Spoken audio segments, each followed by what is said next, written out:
Before we wrap up today's program, I want to bring in Travis Weber on a kind of an item that's been breaking over the weekend.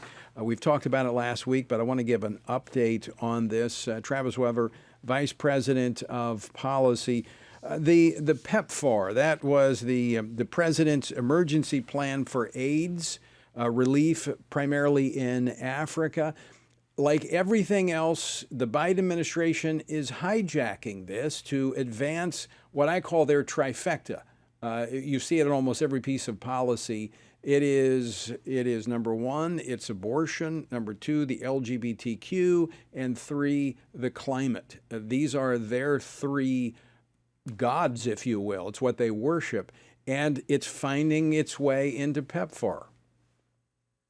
Yeah, no, Tony, absolutely. And this is a program that's had a bipartisan consensus for years. And so people might ask, what's changed? Well, what's changed is the Biden administration's radical insistence on ramming abortion into our foreign policy in an aggressive manner that we've never seen before. And it's manifesting now, unfortunately, in the PEPFAR reauthorization. Biden repealed the Protecting Life and Global Health policy, the Expanded Mexico City policy that prevented U.S. dollars from going to overseas organizations promoting or referring abortion. So now that money can flow, and it has flowed to PEPFAR recipients. So we're just asking, don't let the money go to those groups. Biden's also rolled out a Reimagining PEPFAR plan, pledging to use the program to advance sexual and reproductive health. We know what that means.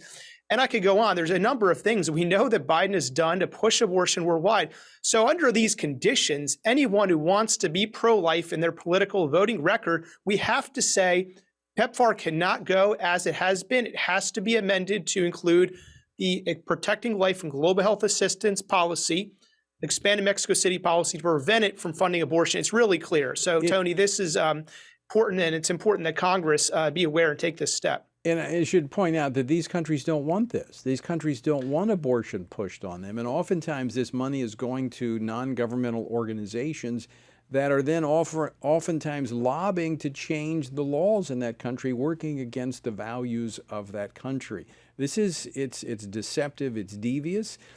PEPFAR, long-running program, been 2 decades, and it's as you pointed out, it's been bipartisan in its support.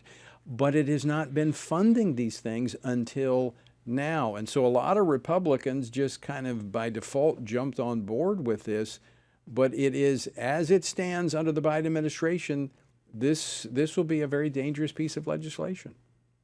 No, it will. And Tony, to your point, there is an op-ed in the Washington Times by a number of African leaders indicating or mentioning a letter that they sent to Congress noting that they do not want abortion pushed in their countries, nor do they want the LGBT issue being pushed on them either. And Biden's Reimagining PEPFAR policy plan, which he came up with unilaterally, this was not in existence before the Biden administration did a supposed listening session, and now they're going to use PEPFAR to push abortion and LGBT. We need to call attention to this, and Congress needs to push pause on this. And it will put lives in danger. Travis Weber, always great to see you. Thanks so much for joining us. Thank you.